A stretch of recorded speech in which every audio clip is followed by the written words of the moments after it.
Bakit mas maraming nagsasabi na mas masaya yung childhood ng mga batang 90s kaysa sa ngayon?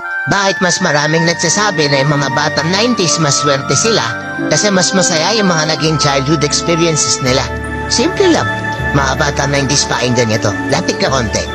Nung panahon natin hindi pa uso cellphone. Hindi pa uso yung puro Mobile Legends. Lalaro ka sa cellphone, manonood sa cellphone. Lahat ng laro natin nung bata tayo puro physical. Naaalala mo pa ba yung lalabas ka sa hapon para lang makipaglaro sa mga kaibigan mo? Yung tipong nababadtrip ka na kasi nabuburot ka na sa laro. Pero tuloy ka pa rin kasi masaya ka makipaglaro sa kanila. Yung tipong lalabas ka ng alas 3 ng hapon hanggang alas 6 hindi ka na pwede magpagabi kasi mapapalo ka. Pero yung maiksing oras na yun para makapaglaro ka, pakiramdam mo ang haba-haba na. Naaalala mo pa ba? Pagdaling mo sa eskwela, madaling-madali ka kasi may papanoorin ka pa. Oo. Kasi yung mga palabas sa TV noon, puro pambata pa.